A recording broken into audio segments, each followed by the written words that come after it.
Lideramos el camino de la opinión pública y buscamos que la cultura del debate alcance consensos y soluciones a los problemas de nuestro país.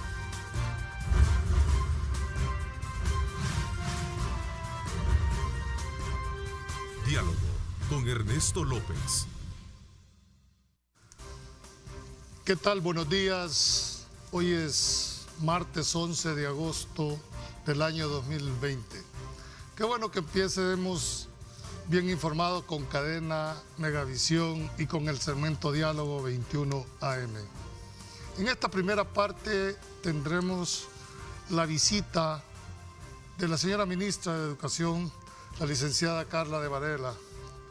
Siendo la educación, dijéramos, uno de los pilares fundamentales de todo país que se diga avanzado, debemos de analizar las causas por los cuales estamos en este momento en un suspenso sobre la visión que debemos de tener como país con respecto a la educación.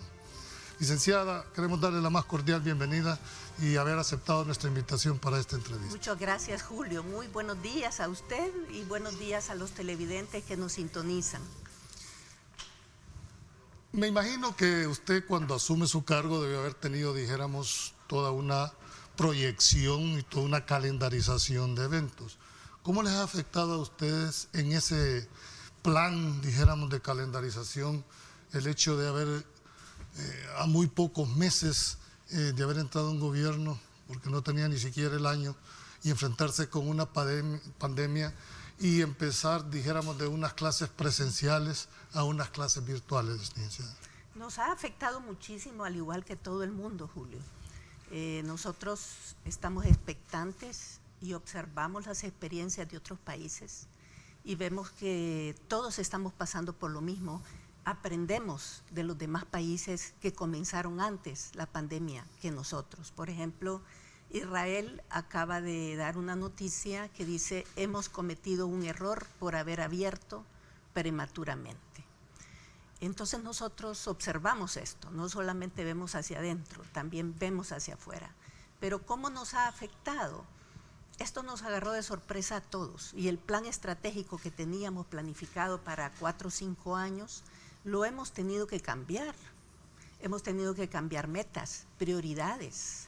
Por ejemplo, el tema de la digitalización, de la tecnología al servicio de los aprendizajes que estaba distribuido en 5 años, hemos tenido que correr y acelerarlo.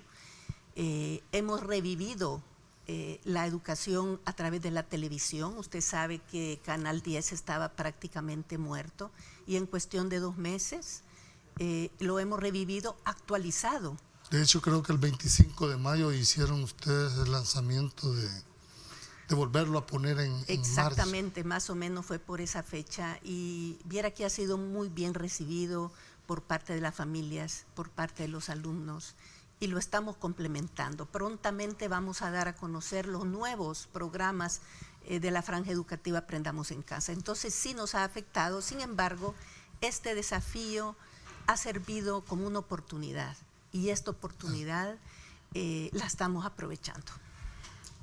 Día domingo yo escuché en la cadena nacional que el señor presidente de la República dijo, y después le escuché a usted en el tema, de que tenían, como dijéramos, una aspiración o una meta de tener una computadora por cada maestro. Sí. Pero además también una computadora por cada alumno. ¿Es eso posible, licenciada? ¿Tenemos los recursos como país? Porque, sí, como aspiración del país, créanme, como salvadoreño, me encantaría que todos los niños de este país tuvieran una computadora, el instrumento para lograr. ¿Tenemos esa posibilidad? Voy a comenzar por las computadoras de los docentes. En un lapso de 3 meses, todos los docentes van a tener una computadora. Hemos iniciado ya con la entrega y hemos priorizado a aquellos docentes que tienen alguna enfermedad crónica, que no pueden salir de su casa. O sea, yo personalmente comencé yendo a las casas de ellos, pero de repente la pandemia, la evolución de la pandemia se puso demasiado peligrosa, yo misma me contagié y tuvimos que suspender. Pero esta semana A finales de esta semana volvemos a comenzar con una nueva estrategia que vamos a anunciar, donde no vamos a poner en peligro la vida de nadie. Y siempre a los docentes que tienen una enfermedad que les impide ir a su centro educativo a recoger su computadora, se le va a llevar a la puerta de su casa la computadora. Los demás docentes que sí pueden salir de su casa irán a su centro educativo donde se le va a entregar su computadora. ¿Cuáles son los requisitos que necesitamos para poder entregar esta computadora? Primero, que hayan terminado su curso de Google Classroom. Tenemos prácticamente, Julio, a la fecha ya capacitados 30.708 docentes en el uso de la plataforma de Google Classroom. Haga usted la cuenta que son aproximadamente 42.000, 43.000 docentes activos los que tenemos. Y en este momento estamos comenzando la segunda fase de la formación, donde el sector privado nos ha pedido incluir a sus docentes. Tenemos 8.000 docentes en formación del sector privado y 7.000 más del sector público. Quiere decir que vamos a tener apenas, nos va a quedar una cantidad muy pequeña, relativamente pequeña, unos 5.000 docentes que luego van a tener que formarse de alguna manera, porque si hasta ahora no se han podido inscribir es porque no tienen dispositivo o tienen dificultades para poder entender la tecnología. ¿Y los recursos, Carla, de dónde va a salir? Porque mire, estás hablando de 30.000 docentes que teóricamente, quizás no todos, pero por lo menos unos 20, 25.000 van a necesitar esa computadora de manera presencial. ¿Va a reorientar presupuesto? ¿Va a salir del presupuesto ordinario? Esto lo estamos haciendo a puro ahorro, Julio, a puro ordenamiento y racionalización del presupuesto, priorización del presupuesto. Todo aquello que nosotros en este momento no estemos gastando, sean 100.000, 200.000, lo estamos orientando a la compra de las computadoras de los docentes. Afortunadamente el año pasado, a finales del año, habíamos hecho una compra de 9.000 computadoras y teníamos en los centros educativos computadoras que recién hacía muy poco se habían entregado. Entonces estamos haciendo uso de estas computadoras que compramos y las que tenemos en los centros educativos para entregárselos a los docentes que terminaron su curso de Google Classroom. Pero además en este momento está en proceso otra compra. O sea que el hecho de que los docentes tengan una computadora cada uno va a ser realidad muy, muy pronto. El problema en este momento es el dinero para las computadoras de los alumnos, porque ese dinero va a salir de los préstamos que los diputados en este momento tienen bloqueados. Entonces, no vamos a poder entregar una computadora por alumno porque es demasiado dinero. Vamos a entregar una computadora por familia previo a un análisis de la condición de la familia, porque no todo el mundo está listo en este momento para usar una computadora. De hecho, en el 2017, la Dirección de Estadística y Censos del Ministerio de Economía, en ese momento dijo que 1.8 millones de personas tenían acceso a Internet. Muchos alumnos no tienen, dijéramos, conectividad, no tienen, dijéramos, ni siquiera energía eléctrica. ¿Cómo piensan ustedes enfrentar, dijéramos, esas barreras tecnológicas para que pueda la gran cantidad de alumnos posible puedan accesar? Si se han hablado con los operadores de cable, es decir, ¿cuál es la mecánica que han tenido ustedes para garantizar que eso llegue efectivamente a todo el alumnado? Como todo esto ha sido tan rápido, Julio, hemos tenido que diseñar una estrategia que nosotros le llamamos estrategia multimodal, modal que viene de modalidad, o multiplataforma de enseñanza, tratando de adaptar cada respuesta a las diferentes condiciones de los alumnos. Por ejemplo, televisión, Canal 10, llega a un sector. La plataforma de Google Classroom llega a otro sector, a otro porcentaje, porque bien dice usted, no todos tienen conectividad a Internet, pero la mayor parte de gente, y de docentes y de alumnos, tienen un teléfono inteligente, o no inteligente, pero un teléfono que pueda usar WhatsApp. En nuestras encuestas y sondeos que hemos hecho, el dispositivo más utilizado para poder hacer tareas ha sido el teléfono. Eso ha sido, digamos, un gran auxilio. Tenemos además la otra plataforma que es la radio. Iniciamos la radio con primera infancia, pero en este momento, gracias a un apoyo muy calificado que nos va a dar UNICEF con pedagogos y personas que conocen de pedagogía a través de la radio, de mediación pedagógica a través de la radio, vamos a llevar todos los niveles educativos a la radio. Entonces, ¿cuál es la oferta multimodal o multiplataforma? Nuestra página web, donde están colgadas las guías que cada 15 días se actualizan, la impresión de esas guías para todos aquellos alumnos que no tienen conexión de internet, que no tienen electricidad, que no tienen teléfono. Estamos imprimiendo aproximadamente 300,000 guías, lo cual es caro, Julio, es caro, y eso es lo que queremos evitar. Tenemos la franja educativa de televisión, la radio. Esa es nuestra oferta multimodal, multiplataforma en este momento, que es una estrategia que prontamente daremos a conocer, porque debe convertirse en una política pública educativa, porque esa forma de enseñanza, Julio, llegó para quedarse. Si nosotros regresamos a la escuela en enero, lo más seguro es que no todos los alumnos van a poder llegar simultáneamente, precisamente porque hay que evitar las aglomeraciones.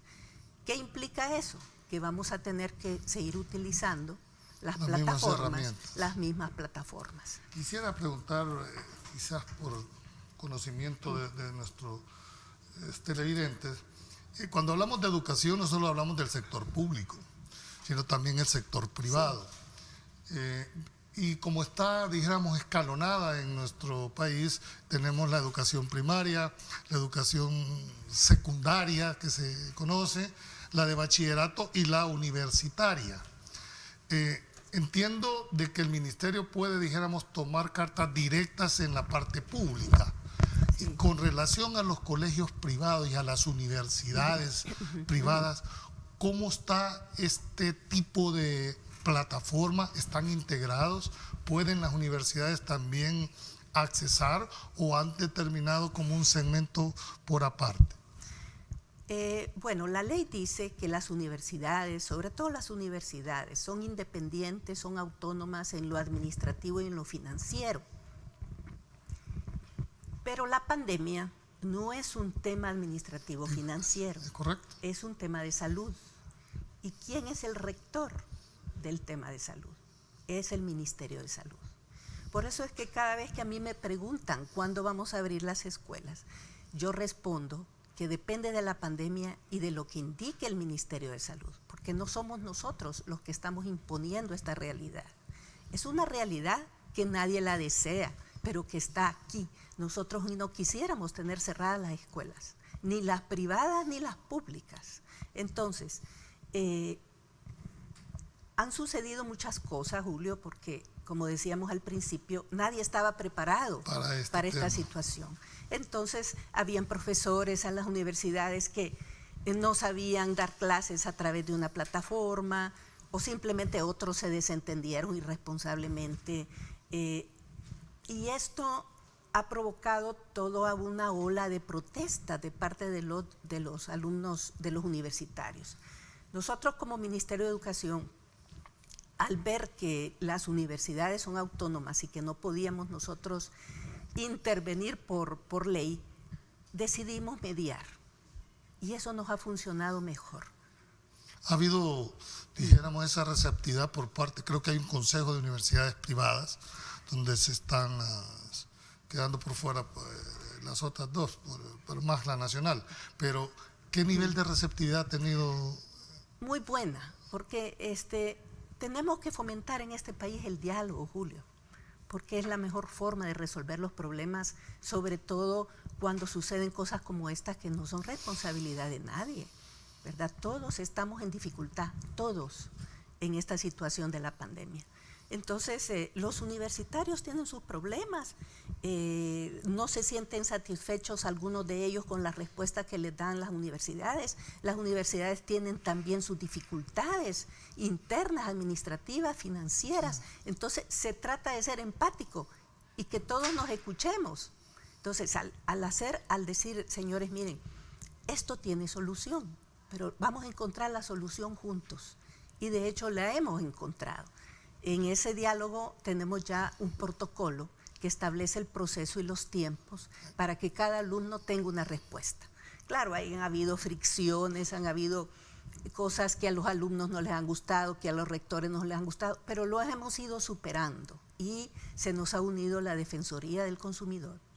Ese es un punto muy importante para que los estudiantes vean, porque muchísimos alumnos pueden hacer un planteamiento, decir, bueno, si yo no recibo clases, o sea, yo estoy pagando por un servicio y si no recibo, ¿por qué tengo que pagar? Pero la universidad dice también, bueno, si no, esto no depende solo de mí. Si yo no tengo los ingresos, no puedo pagar a los docentes. ¿Cómo están, dijéramos, mediando? ¿Cuál es la percepción que se tiene con respecto a garantizarle al alumno que al final de todo esto es dijéramos, el común denominador entre la universidad y el ministerio? Mire, la entrada de la Defensoría del Consumidor ha sido de mucha utilidad porque al final esta es una relación entre privados y el ministerio. Nosotros lo que nos hemos dedicado es a garantizar que el diálogo no se rompa, que exista empatía en el diálogo y que haya un método, y ese método ha sido ese protocolo que le menciono. Sí. Y además tenemos nosotros un call center que funciona 24/7. El call center tiene varias funciones. Primero, responder a preguntas y dudas pedagógicas sobre las guías que nosotros entregamos a los alumnos. Los padres de familia, los mismos alumnos pueden llamar a cualquier hora y preguntar. Pero también ese call center tiene la función de recibir denuncias. ¿Qué hacemos nosotros como Ministerio de Educación? Garantizar, velar porque la educación se siga impartiendo. ¿Tiene el teléfono para que los estudiantes del En un momento se lo damos, sí, en un momento se lo damos, no lo tengo aquí a mano. Para que pueda los televidentes saber que tienen un número donde puedan accesar y despejar todas aquellas dudas de las que esta mañana está planteando la señora ministra. Quisiera hacerle una pregunta que no la puedo dejar de hacer. Es el hecho que con esta nueva sentencia que hubo de la Sala de lo Constitucional, prácticamente si no se ponen de acuerdo de aquí al 23 o no se resuelve a través de la sala el decreto 661, el día 23 de agosto prácticamente es un tope. ¿Ustedes cómo interpretan que al no haber ninguna normativa, al no tener ningún instrumento, podía darse el caso de que algún colegio privado o alguna universidad dijera, bueno, en ausencia de una normativa, abrimos? ¿Podemos llamar? ¿Puede darse esa situación? Puede darse esa situación, pero entonces aquí la autoridad competente no solo es el Ministerio de Educación, es el Ministerio de Salud quien tiene que intervenir, porque para que un colegio privado abra, primero tiene que estar autorizado, segundo tiene que tener condiciones de bioseguridad. Y esas condiciones de bioseguridad las tiene que supervisar el Ministerio de Salud. Hay un protocolo, dijéramos, ya establecido para eso. Además está el protocolo de cómo los alumnos tienen que regresar de acuerdo a las condiciones de bioseguridad. Imagínense que sea un colegio pequeño, que tenga 35 alumnos en cada aula. No puede regresar los 35 alumnos en cada aula, en aulas pequeñas, que no tenga ventanas amplias, que no tenga ventilación. Todo eso tiene que verificarlo el Ministerio de Salud. Entonces sería verdaderamente un peligro para los niños y los padres de familia abrir así nomás. Común, ¿verdad? Claro, este es el tema. Bien, antes de dar esto, el ministerio ha sufrido la muerte, según mis datos, de 47 docentes hasta este momento. Lógicamente, manteniendo aún con estas condiciones de cierre. Desde la óptica del ministerio, ¿cómo han previsto ustedes que esto no se incremente? ¿Cómo han previsto ustedes qué aporte o qué ayuda les ha estado dando el ministerio o si ha habido algún tipo de ayuda, ministra. Bueno, para empezar, yo quiero aprovechar las cámaras para volver a dar mi más sentido pésame a toda la familia del Ministerio de Educación. Estamos de luto, Julio, y no queremos seguir así. Todo El Salvador está golpeado, el magisterio está golpeado, con 47 decesos y muchos docentes graves en este momento. A pesar, como usted dice, que tenemos las escuelas cerradas. Para nosotros, en este momento, lo más importante es la salud emocional de la familia y nos estamos dedicando a atenderla. Tenemos lo que llamamos la consejería en línea, y a la consejería en línea la estamos fortaleciendo, la estamos equipando de las herramientas para que ellos puedan dar los primeros auxilios psicológicos a todo aquel que haya perdido un ser querido. Y vamos a empezar por casa, estamos comenzando por casa, obviamente.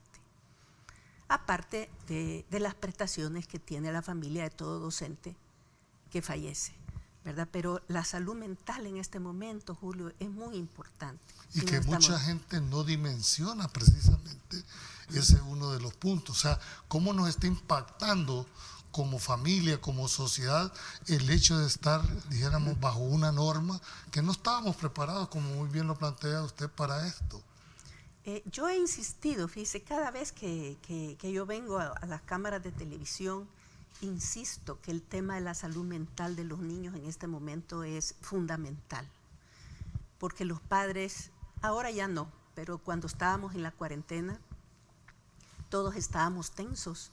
Además, los padres teniendo que asumir responsabilidades de enseñanza mucho más allá que lo que normalmente se ha hecho.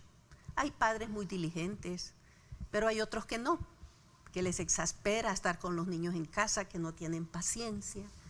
Y hacemos un llamado a que tengamos la paciencia y la conciencia de que nuestros niños necesitan un ambiente de tranquilidad y paz para poder aprender. ¿Y hay algún tipo de apoyo o de asesoría para los padres en este momento Sí. que puedan accesar? Porque lo que usted plantea es muy clásico, no todos tienen esa paciencia y esa voluntad, pero ¿existe, dijéramos, algún mecanismo donde puedan accesar los padres de familia también para buscar apoyo? En todas nuestras guías, el tema de la salud mental, el tema de la convivencia en el hogar está presente. Si usted observa los programas de televisión de la franja Aprendamos en Casa, se va a dar cuenta que constantemente estamos transmitiendo aquellos valores, aquellos principios, diferentes tips para que la familia pueda disminuir la tensión en el hogar y dirimir sus diferencias de manera pacífica. Lamentablemente se ha detectado las instituciones como el CONNA, el ISNA, que monitorean el tema de niñez y adolescencia desde otra perspectiva. Nos hemos dado cuenta que la violencia intrafamiliar y contra los niños ha aumentado. ¿Ha aumentado en esta? Ha aumentado, lamentablemente. Y nosotros tratamos de abordar esto a través de nuestras diferentes plataformas que yo le acabo de mencionar. Además de nuestra consejería en línea, que está pendiente de todas las llamadas que tienen que ver con algún niño desesperado, con algún problema de violencia intrafamiliar, son derivadas a la consejería. Y si eso necesita la intervención del CONNA, a través de las instancias especializadas, pues se transmite, se refiere al CONNA. ¿Y qué tipo de violencia han percibido ustedes como ministerio a través de maltrato, golpes, agresiones físicas? Bueno, violencia contra la mujer, violencia contra los niños. Entonces lo que se está haciendo es incentivando a la gente que hable y denuncie para poderlas auxiliar psicológicamente y legalmente. ¿Y tienen un nivel de coordinación entre estas instituciones y el Ministerio de Educación? Como le digo, nosotros desde las consejerías, desde las personas que reciben las denuncias de violencia, nosotros derivamos y nosotros vemos que no lo podemos resolver. Nosotros somos educación, no podemos resolver todo, pero hay un Sistema Nacional de Protección a la Niñez y a la Adolescencia. Hay un ISDEMU que puede responder y puede llegar, y está la Policía Nacional Civil Especializada que llega directamente a los hogares. Y ya saben ellos cómo intervenir, ellos saben.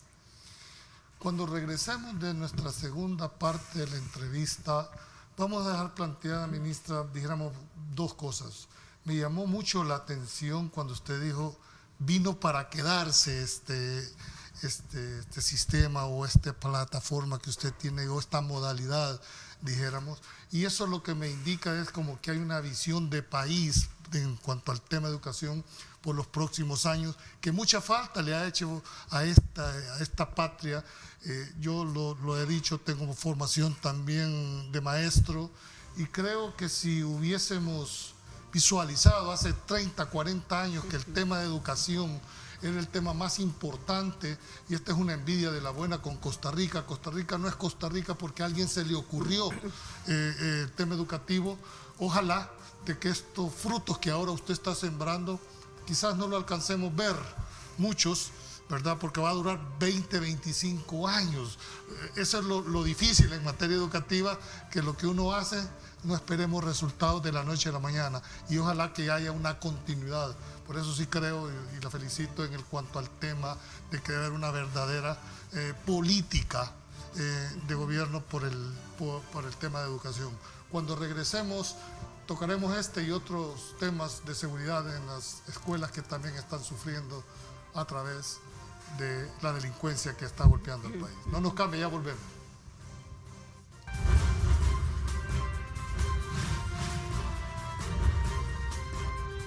Diálogo con Ernesto López. Estás viendo Diálogo con Ernesto López.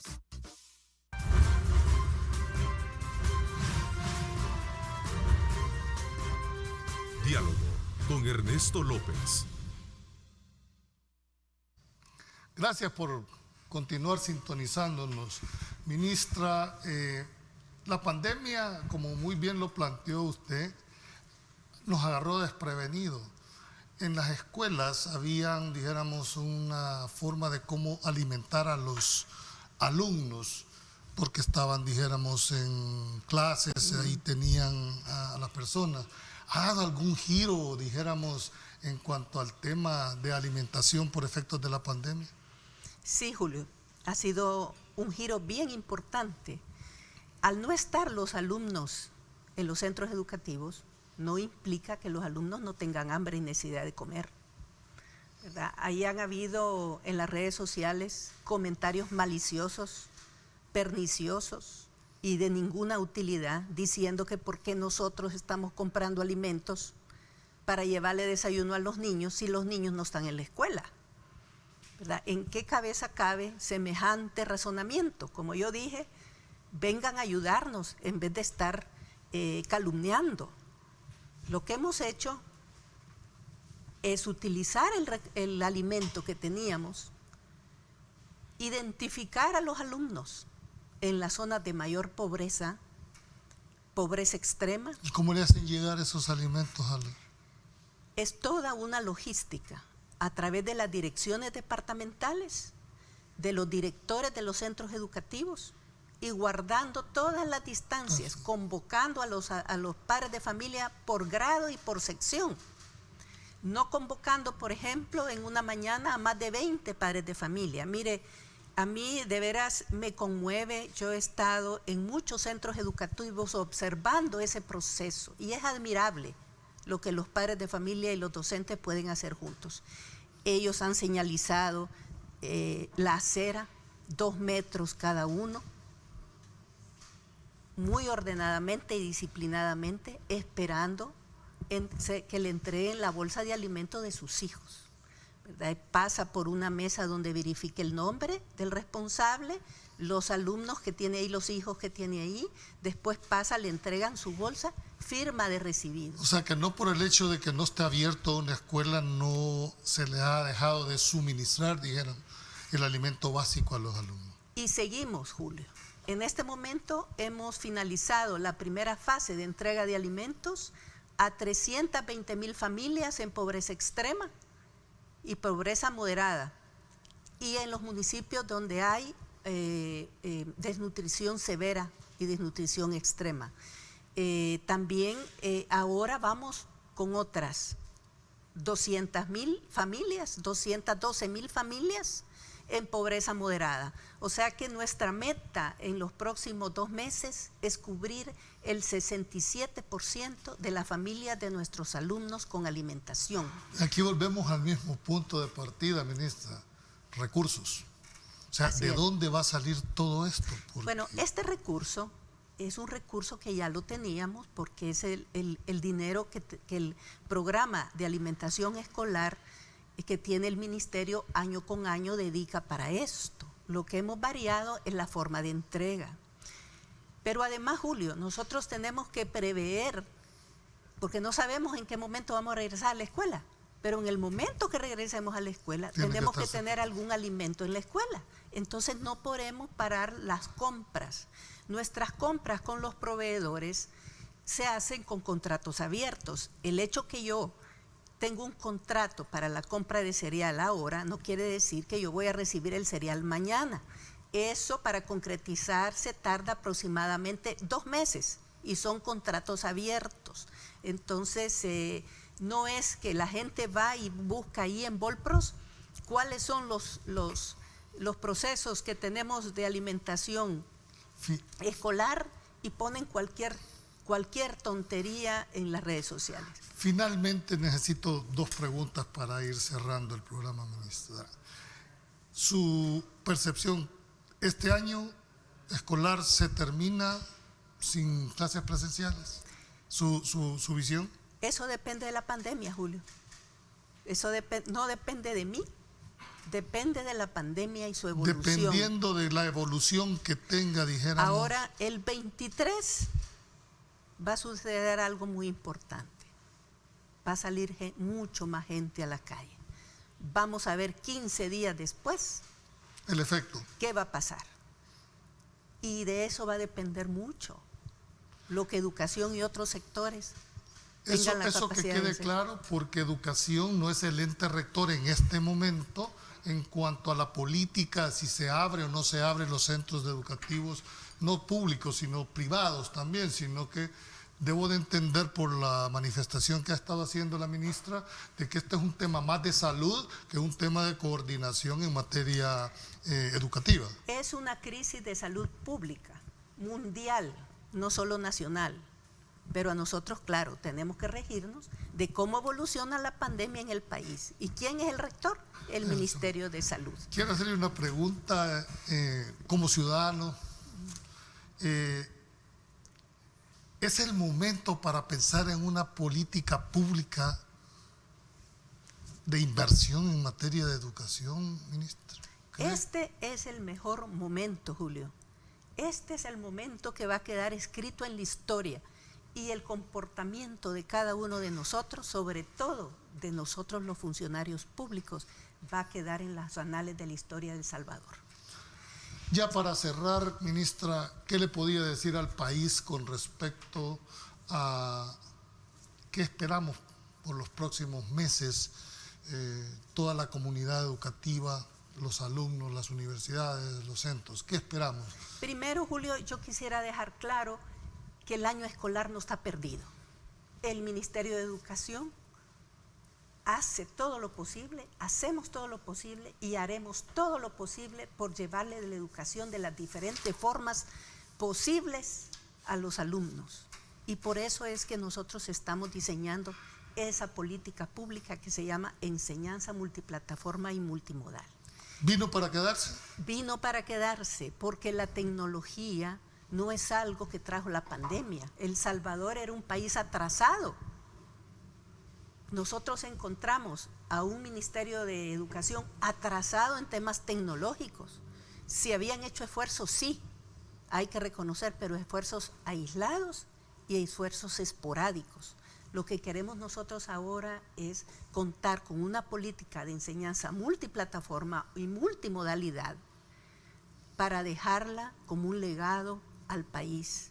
Eso no quiere decir que automáticamente todos los niños van a tener computador y conexión de internet. Usted me preguntaba al principio, ¿tienen conversaciones con las compañías de internet? Sí las tenemos y estamos avanzando, pero eso lleva más tiempo porque además requiere más recursos. El otro mensaje es para los diputados. Señores, la política educativa es un legado para nuestros niños, es un legado de aquí a 10, 20 años. Los préstamos que ustedes están bloqueando, allí se encuentra la posibilidad de darle o no darle computadoras y tecnología a nuestros alumnos. Tengamos una visión de largo plazo. Este es el momento. Los ojos están sobre nosotros. Nuestros alumnos están esperando. Bueno, ministra, no me queda más que agradecerle. Creo que el tema da para muchísimo más. Nos comprometemos en una próxima entrevista de profundizar sobre los temas que hemos abordado. En nombre del Grupo Megavisión, muchas gracias por acompañarnos, y a ustedes, amigo televidente, no nos cambie, venimos en la segunda parte con nuestra invitada para abordar el tema de las pensiones. No nos cambie, ya regresamos. Muchas gracias, Julio.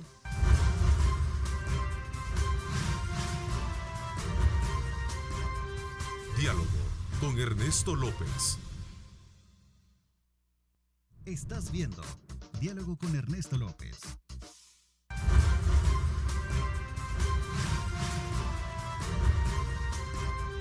Diálogo con Ernesto López.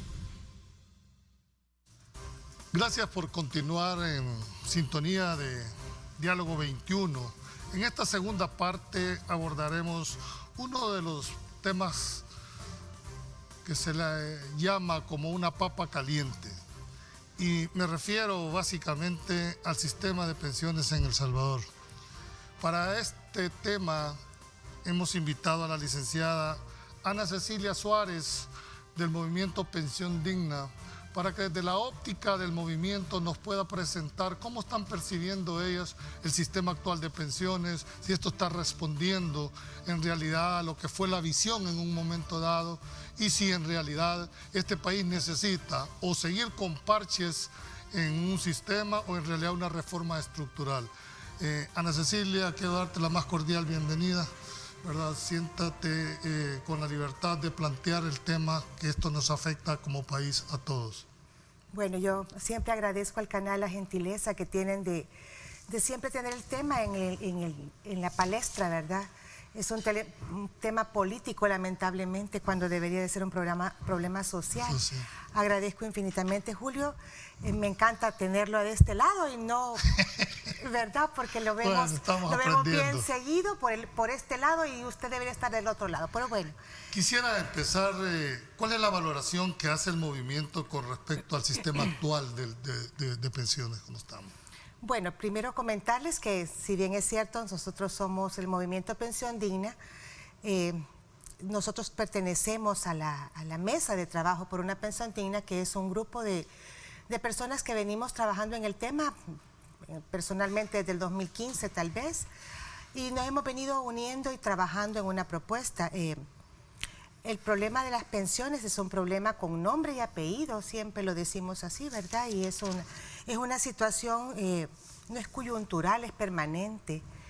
Lastimosamente en El Salvador el sistema de pensiones tuvo una quebradura muy drástica en 1996, cuando el presidente Calderón Sol tuvo la idea de, al igual que Chile, de venirnos y privatizarnos. Algunos mencionan que lo tuvieron que hacer porque lastimosamente el sistema venía en quiebre. Pues será muy difícil, tendríamos que hacer toda una auditoría forense, ¿verdad?, para determinar que eso haya sido cierto en su momento. Pero la problemática más grande que tiene el sistema de pensiones es que perdió el pilar más importante, que es el pilar de la solidaridad. El gobierno, básicamente dijéramos y el gobierno se retira. El gobierno lo que hizo fue retirarse. Señores, el gobierno es el ausente más grande en el sistema de pensiones. Se retira como ente rector, pero sí tocó las manos dentro de los recursos de los pensionados. Se retira como ente que tenía que dar el pilar más importante, que es la solidaridad. ¿Por qué? Porque el gobierno deja a manos de los privados el manejo de los fondos de los empleados, de los trabajadores, que venimos aportando por X cantidad de años. Ya habían bastantes jubilados dentro del sistema del Seguro Social, del INPEP, y pues le pasan toda la papa, digamos así, a las AFP, lamentablemente, un sistema privado que pues ni siquiera tenemos que explicarlo, ¿verdad? Sí. Las empresas están para hacer dinero, entonces comercializaron el futuro del Salvador, de los salvadoreños. ¿Tú crees que en realidad el verdadero problema de las pensiones está en el cobro de las AFP o en el sistema propio? El sistema por sí. Le quebraron una pata, es como que usted tenga una mesa de 4 y le quita una. De repente la mesa va a estar medio, ¿verdad? Pero cuando se me inclina hacia donde no está la otra pata, pues se da el problema. Yo creo que los sistemas de pensión que tienen que ver con privatizados no están cumpliendo en el mundo, ni siquiera no solo aquí, en el mundo no cumplen justamente con los requerimientos de una pensión que nos permita llegar a tener una vejez medianamente ajustada a una realidad económica tan fuerte. Usted acaba de oír a la ministra de Educación que dijo que a las primeras personas que había llegado a ver era a todos los docentes que están con problemas de enfermedades crónicas. En el país, cerca de 15,000 mujeres, que es las que estábamos prontas a jubilarnos después del 2017 con la reforma, pues muchas de ellas son maestras, y voy a terminar ahí diciéndole, maestras que no se pueden jubilar porque perciben un salario entre los 800 y los $1,000, cuando van a la AFP, que fuimos obligadas a meternos a una AFP, le dan $300. La OIT en el 102 dice de que las pensiones deberían de ser al menos del 40% del último salario percibido. Y nosotros en los estudios que hemos logrado hacer, la gente que se nos ha acercado y nos ha permitido ver sus cálculos y sus fondos en la cuenta individual de las pensiones, están llegando entre el 16 y el 25% del salario último. Dígame usted, ¿quién va a sobrevivir en un país pobre? Qué bien que toque ese punto. El 28 de septiembre del 2017, con 74 votos, 3 abstenciones, es aprobada la reforma al sistema de pensiones. Y oiga, ¿cuál fue, dijéramos, el fundamento que se tuvo en ese momento para proponer la reforma? Porque esto iba a armonizar la legislación con una evaluación del sistema previsional, iba a maximizar los derechos de afiliados y sus beneficiarios y mejorar la cobertura y la longevidad. Eso fue, dijéramos, como el objeto que se perseguía a través de esto. ¿Se habrá cumplido en realidad? Bueno, la reforma del 2017 tiene un gran ganador y ese es el gobierno. No tenemos ni siquiera que dar más explicaciones, ¿verdad? Lo que hicieron fue descompresionar las finanzas del Estado, porque debemos aclarar que cuando el INPEP y el Seguro Social, los afiliados en ese momento, y que decidieron algunos pasarse a las AFP creyendo en un proyecto que iba a ser mucho más económicamente más atractivo para el afiliado, el Seguro Social dejó de percibir ingresos en concepto de aportes como para las pensiones. Igual pasó con el INPEP, entonces, pero tienen gente que está jubilada aún con ellos, que ya estaban jubilados antes del 96 y el 98, y ¿qué es lo que pasa? Ahora el gobierno le toca pagarles, ¿verdad? Porque no existe el dinero. Cuando el presidente Calderón Solas hace esto, se preveía que el dinero debería haber pasado, si tengo $200 millones, lo voy a pasar a las AFP para darle continuidad. Pero aquí estamos trabajando con sistemas pedaceados. Y son 3 los sistemas pedaceados. Los que estamos pensionados, digamos, por el Seguro Social o el INPEP, los que estamos pensionados por las AFP y los que estamos pensionados por el ITFA, aunque no tengo nada que ver con la parte de las Fuerzas Armadas. Pero tenemos 3 sistemas. Cuando la Constitución no lo permite. Y por otro lado, nos hace ciudadanos de segunda, tercera y cuarta. Exacto. Entonces, aquí hay personas que se jubilaron en el 98, los primeros jubilados en las AFP anduvieron por el 2000. Y entonces el presidente Flores, cuando le llegaron a decir, mira, fíjate que las pensiones que tú me prometiste, me salí del seguro, del INPEP, y me pasé con las AFP y ahora me está dando menos. Entonces vino el presidente Flores, muy sencillamente, ¿verdad? Dijo, bueno, generemos un nuevo instrumento legal que se van a llamar certificados de traspasos complementarios. Entonces, lo que te hacía falta para que te calcularan en las cuentas de pensiones, ¿verdad? Tú tenías 100 y necesitabas 200 para tener una pensión que tú quisieras que fuese digna. Entonces, el presidente se inventó eso y empieza el descalabro de un sistema que ya es un sistema, es que es privatizado. Las pensiones no deberían de ser... ¿Tú te vas por un sistema público? No necesariamente público. Miren, hay tantas formas de llevar las cosas. Las AFP, debemos de reconocer, tienen unos sistemas impresionantes para manejar las cuentas de pensiones. No podemos mentir, tienen unos sistemas computarizados excelentes. Las AFP no podemos venir y decir, mire, me robó 10 centavos, no. Lo malo es el sistema, ¿verdad? El sistema de pensiones es lo que no estamos de acuerdo. Nosotros creemos que deberíamos de rescatar de las AFP esa parte administradora, porque realmente lo hacen muy bien. Pero el sistema está demasiado parchado, demasiado golpeado, demasiado trastocado, no, y además trastocado económicamente. El presidente saca brillantemente, ¿verdad? No en balde está donde debe de estar y ojalá y ahí se quede, ¿verdad? Ojalá quede en cámaras para que me lo escuche. Nos robó. Al hacer el FOP, que es el fideicomiso de obligaciones financieras, de seguro ya no le alcanzaba el dinero para todo lo que quería llevarse hasta su casa. Tocó lo que era más preciado para El Salvador. Señores, los salvadoreños que trabajamos somos los que nos quedamos después de la guerra. Estos que se están jubilando ahorita somos los que nos quedamos en medio de una guerra. ¿Cómo es posible que los gobiernos, y llámese del color que sea, hayan trastocado lo más importante, que es la vejez de una persona que es salvadoreña y que merece se le trate como lo que es? Yo inicié el programa diciéndote que el 28 de septiembre también 78 diputados, 74 diputados de todas las fracciones votaron y avalaron este tema. Es decir, yo creo que debemos de abrir los ojos, porque al final no es el sistema el malo, es cómo ha sido politizado o cómo ha sido, dijéramos, manoseado. ¿Es esa la visión que tienen ustedes? ¿O han creído que el régimen político nuestro ha instrumentalizado este tema? Bueno, yo creo que hay una combinación. Vuelvo y repito, ¿verdad? El sistema privatizado de pensiones no tiene un pilar. En el 2017, bien lo dices tú, 74 diputados, las únicas 3 abstenciones, y hay que decirlo porque está escrito ahí en la ley, son 3 mujeres y se los agradecemos infinitamente, son de la fracción de Arena, ¿verdad? En ese momento, en el 17. Los demás, algunos no llegaron, ¿verdad? Algunos de los diputados no llegaron, eran como 8 que no llegaron. Algunos dijeron que no iban a votar. Lo triste de todo esto es que yo vi pararse frente a cámaras a un representante de cada fracción política y mentirnos públicamente, y ahí estaba la señora Milena de Escalón. Yo lamento tantísimo, debe estar jubilada por el lado del Seguro Social y sentirse muy cómoda con lo que percibe.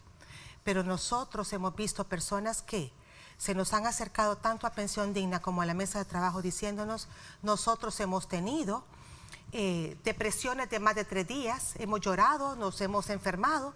Caramba, si es que todos esperamos que cuando lleguemos a nuestro tiempo final de ser productivos, que tenemos el derecho, los seres humanos no podemos trabajar toda la vida, por favor, imposible, ¿verdad? Bueno, habrá gente que es muy fuerte, pero no todos somos igualmente fuertes, y es obligación del gobierno que esté, no importa quién, y la Constitución lo mandata. Y nos han vuelto ciudadanos de primera, segunda y tercera. Los que se jubilaron con el Seguro Social son de primera. Los de segunda son los que se jubilaron con los decretos del 1217 allá por el 2001. Después aparecen los de tercera, que son los famosos optados que se estaban yendo hasta con el 80%. Y qué bueno, si se lo merecen, han trabajado 40 años. Pero después de la reforma les pusieron un tope. Claro, 55%. Pero mira, Julio, si tú lo miras así, yo tengo $1,000 y me pagan $550 de pensión. Hombre, me va a doler, ¿verdad? Pero estamos viendo personas que ganaban 1.000 y se Y están te van a- yendo de acuerdo. 207.14. Entonces tú y todavía te quitan el 1% por seguirte Para- manejándotela y te quitan el seguro social. ¿A dónde se ha visto que el seguro social que hemos pagado por toda la vida, en qué momento el gobierno nos retribuye a nosotros? Y además, solo quiero meter un ingrediente porque tenemos que ir a un corte. Es el hecho de que para el régimen de los optados no solo era voluntario, si es que era obligatorio que vos cotizabas y aportizabas en determinada cantidad. Y te dicen, bueno, mire, independientemente de su salario, de los años que haya cotizado, del por qué usted se fue a un régimen, usted lo más que puede tener aquí es un techo de $2,000, cuando sabemos que hay pensionados VIP. Es decir, ustedes como movimiento han hecho un planteamiento en realidad para que el sistema de pensiones cambie radicalmente en lo que tú estás planteando. Claro, nosotros hemos peleado, no sé si el Canal 21 nos ha ¿Cuándo? acompañado. El 27 o 28 de septiembre del año pasado caminamos a las calles. Nosotros nos tomamos San Salvador. Y yo les voy a decir, yo nunca he sido sindicalista, pero esto me encanta. Me encanta porque yo soy una trabajadora, yo trabajo desde que tengo 19 años. Entonces, impresionante. Pero Si querés, cuando regresemos, me interesa esa parte porque es en realidad lo que muchos jubilados o muchas personas que están en proceso de jubilar están demandando. Hay gente que tiene enfermedades crónicas, que se está muriendo en esto, que ha dado 30 años de su vida productiva para que al final, creyendo que un sistema le iba a dar, dijéramos, las condiciones mínimas para un ser humano. No nos cambie, cuando regresemos vamos a escuchar la posición del movimiento Pensión Digna.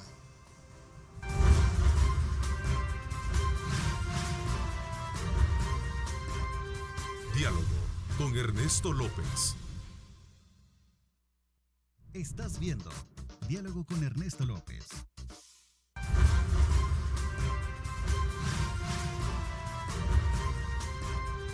Diálogo con Ernesto López. Gracias por continuar en Diálogo 21. Nos habíamos ido, licenciada, y antes de esto queremos mandar un voto de solidaridad para que el señor Ricardo Soriano tiene COVID. Creo que él representa una de las partes en este tema de pensiones, así que ojalá esté pronto su recuperación. Yo te quisiera hacer una pregunta. Entiendo que hay una comisión ad hoc en la Asamblea Legislativa que está viendo este problema, dijéramos, a nivel político, si se quiere, para hacer una propuesta de una verdadera reforma del sistema previsional en el país. ¿Cómo has visto tú el desempeño de esta comisión? La comisión se inició el año pasado en marzo y empezó a funcionar más o menos como en octubre. Imagínense que todavía era presidente el señor Quijano, ¿verdad?, en la Asamblea Legislativa, y nunca hicieron nada. Este es un tema que tiene un costo político demasiado alto. Y lo digo así porque realmente así es. Aquel que crea, aquel que se tome la atribución de decidir qué hacer con las pensiones en este país, yo creo que tendría muchos votos y nunca lo entendieron ninguna de las fracciones que actualmente están en la Asamblea Legislativa. Nosotros hemos hablado con todas, porque nosotros somos un ente apolítico totalmente, no nos interesa absolutamente nada. Las pensiones siempre ha rumorado que pues maneja maletines de los colores que ustedes quieran. A nosotros no nos consta, ¿verdad? Pero las AFP a nivel mundial, que tienen una gremial fuerte, no van a permitir que les quiten tan fácilmente el negocio, ¿verdad? Si el año pasado, en el 19, ganaron más de 27 millones de dólares de utilidades que vienen del pueblo. Yo solo quiero recordarles que entre el 2006 y el 2014 nosotros no tuvimos rentabilidades en nuestras cuentas individuales para pensiones que sobrepasaran el 3%. Desde el 1% se murieron las rentabilidades, sin embargo, pues esas pérdidas las tuvimos los trabajadores, sin embargo, las empresas de las AFP, ellos están muy bien cuidados. Ahora, ¿qué pasa con la comisión ad hoc? La comisión ad hoc está formada por todas las fracciones políticas. Todos han recibido y nos han recibido como fracciones y le hemos explicado nuestra propuesta, porque la mesa tiene una propuesta muy fuerte. El mismo Donato Baquerano lo dijo, ¿verdad?, que es una de nuestras la propuesta, porque hay 17 propuestas dentro de la Asamblea, de las 17 la que tenía la fortaleza más grande era la nuestra, y eso viene porque está amparada por un estudio actuarial. Las pensiones no las pueden ver un financiero, sí, no las puede ver un administrativo, no puede ver, la tiene que ver un actuario. Entonces el doctor Rodolfo Castillo, que es nuestro gran aliado, amigo y muy querido por la mesa, nos hizo el favor de ayudarnos a montar nuestra propuesta, y es una propuesta viable totalmente. Les hemos demostrado que el déficit previsional, que el gobierno no menciona, pero existe, que eso es lo que les decía antes, ¿verdad? Que el gobierno le sigue pagando a aquellos pensionados que ya no tienen quien los represente, como es el caso del Seguro Social y el INPEP. No sé si tú tenés este dato, ¿cuánto ha costado fiscalmente hasta la fecha el sistema previsional?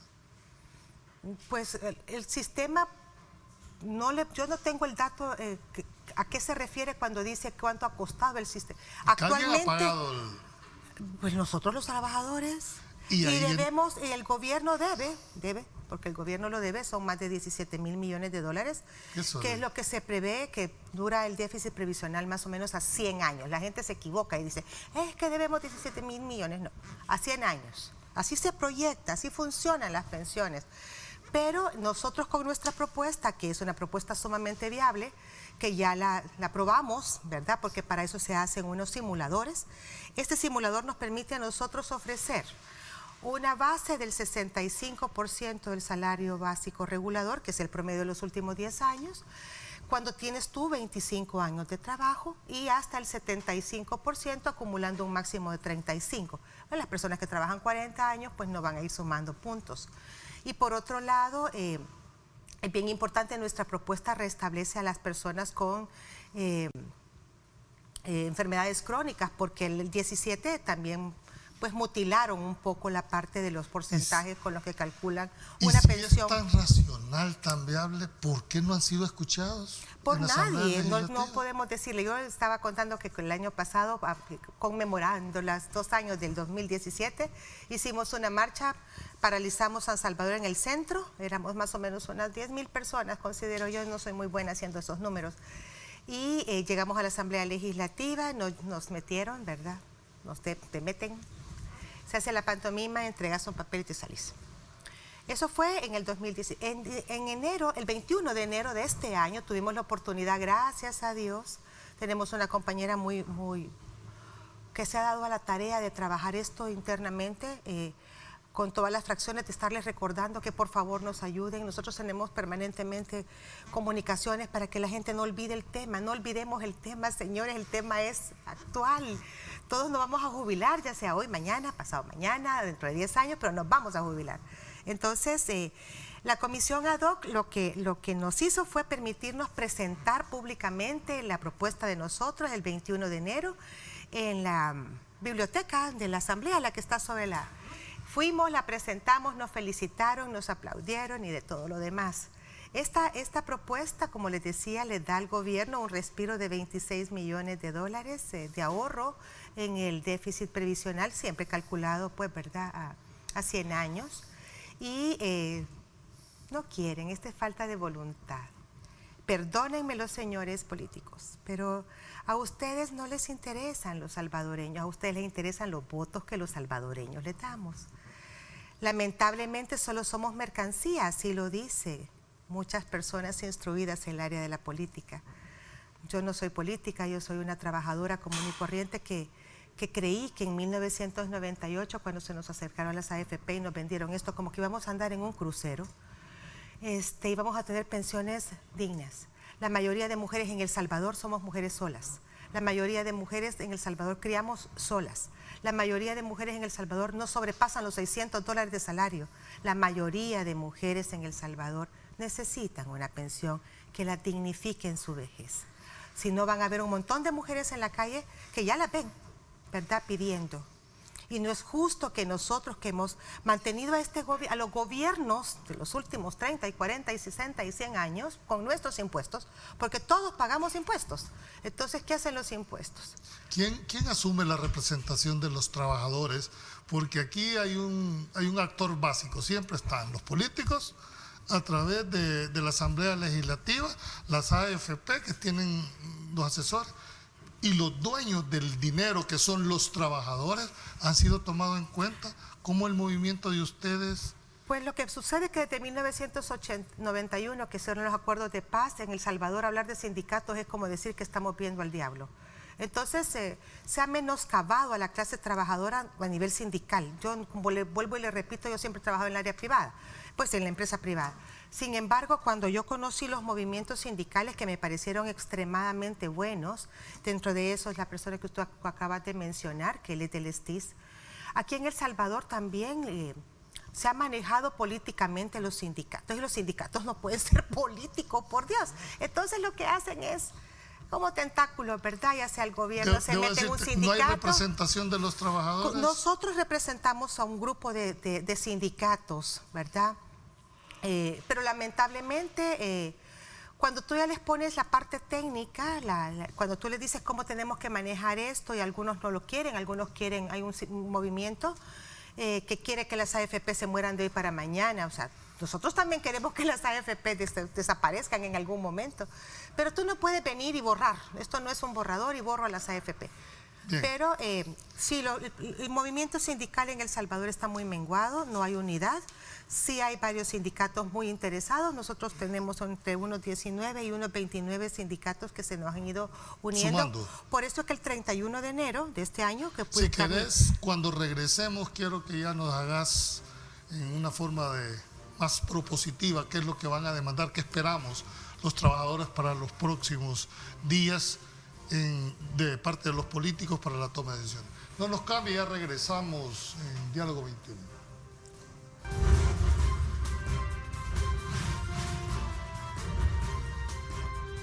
Diálogo con Ernesto López. Estás viendo Diálogo con Ernesto López.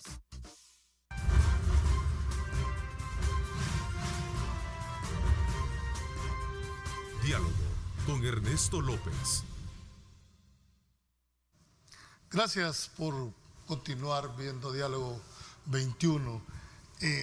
¿Cuál sería a nivel de movimiento las recomendaciones puntuales que tú les podías recomendar, sobre todo a los tomadores de decisiones, en una primera parte los políticos y después al Ejecutivo, en cuanto a este tema de pensiones? Porque yo creo que la gente ya está cansada, está harta de que cada año se van tirando la pelota y el que venga pues hay que le quede y que vea cómo resuelve, cuando hay pensiones mínimas, cuando hay pensiones de hambre en este país, que no se vale cuando la gente ha dado 30 años, cuando dio los mejores años de su vida, y al final cuando más necesitas por enfermedades crónicas propias de la edad, es cuando ni siquiera se tiene para poder, dijéramos, alimentarse, ya no dijéramos para las otras necesidades del ser humano. ¿Qué propondrías como movimiento a la Asamblea Legislativa?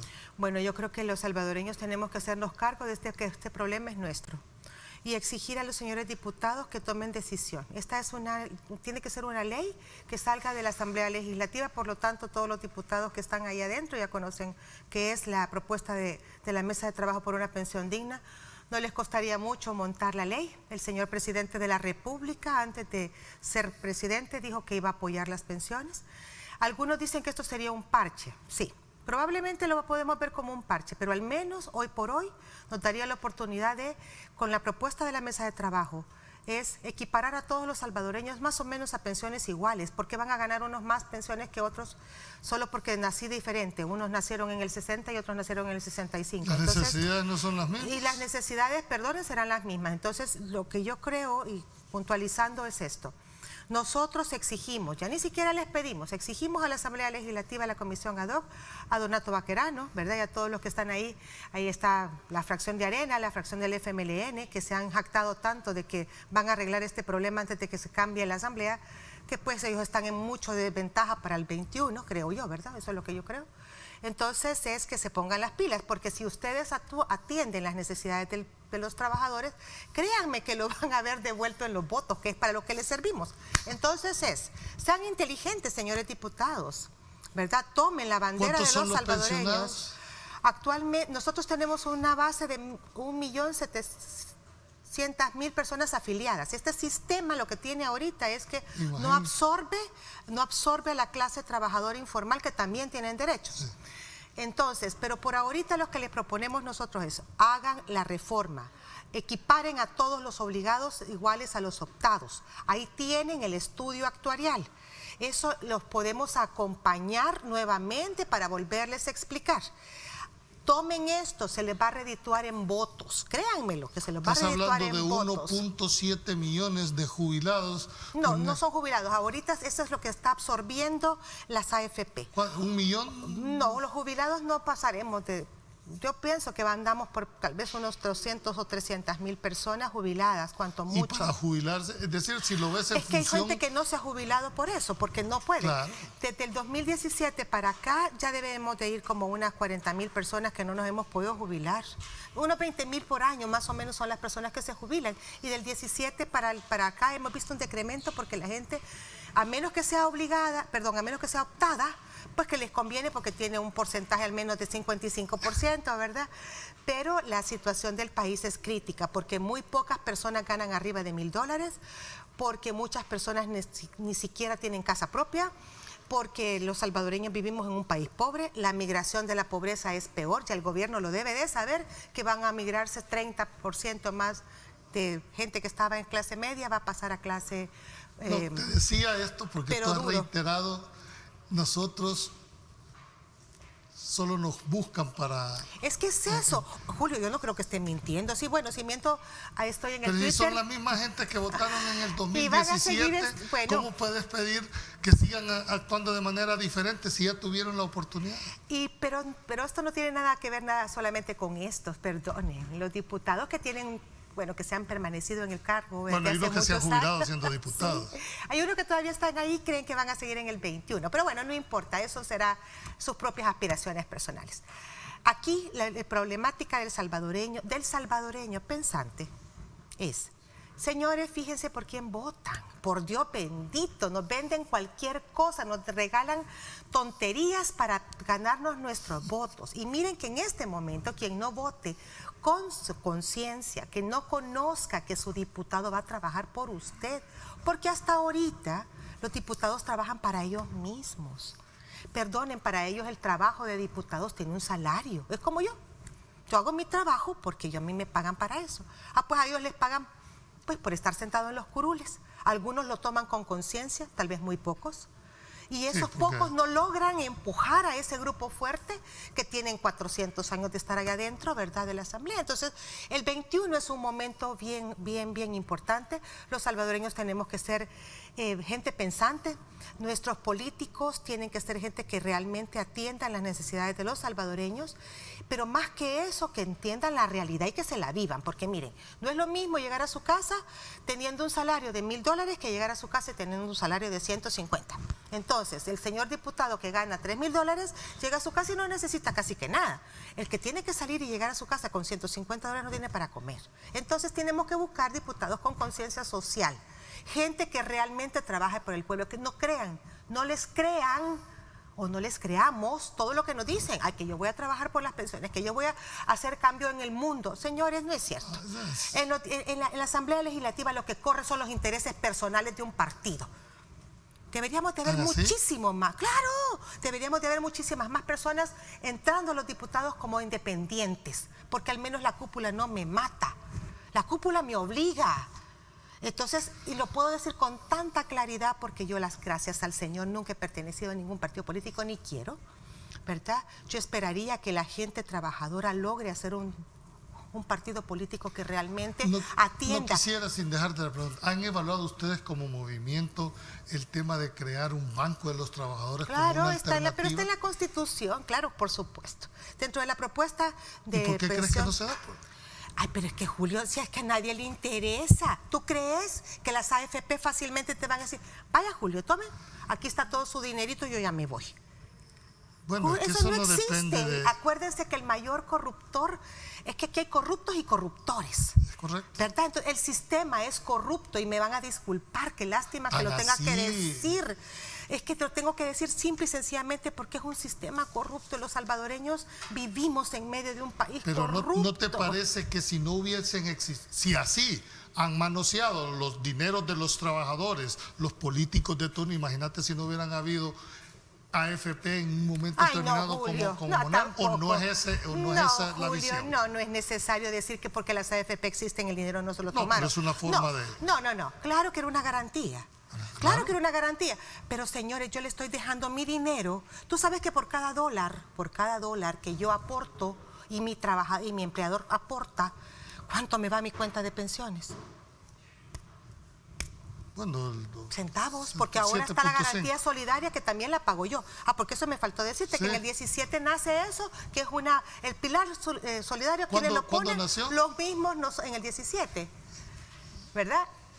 Le quitan el pilar, el gobierno no lo tiene, le meten el pilar solidario, pero ¿quién lo pone? Los mismos trabajadores. O sea, que ahí sí que los mismos de siempre pagamos todo. Lo que los mismos de siempre se roban. Pero no importa, eso no sería lo más importante, sino que los salvadoreños en el 2021 tenemos una gran responsabilidad y oportunidad de cambiar sistemas políticos que lastimosamente no juegan más que para sus propios intereses. La Mesa de Pensiones por una Pensión Digna tiene en manos, ha presentado y se lo ha entregado a la Asamblea Legislativa un proyecto de ley hasta escrito para que solo lo pasen. Pero no nos quieren escuchar. Ahora con la pandemia se escudaron todos. Entonces, la pandemia no mira a los jubilados, ¿verdad? Entonces, pero tampoco no mira a los jubilados cuando hay desastres naturales, tampoco. O sea, nunca nos miran. Ana Cecilia, quiero agradecerte. Sé que este tema da para muchísimo más, que pudiéramos pasar hablando 3 horas, pero nos comprometemos a darle seguimiento a partir de este programa, porque entendemos que es una necesidad propia de una gran mayoría de personas que tiene esa expectativa y esa esperanza de poder gozar al final de su camino de una verdadera pensión que represente la dignidad para poder sobrevivir en un mundo tan complicado como el actual.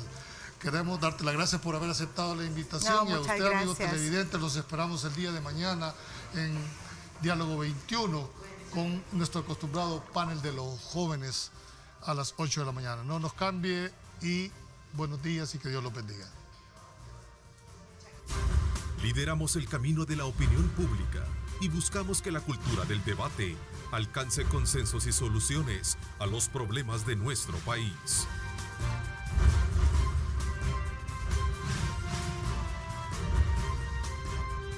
Diálogo con Ernesto López.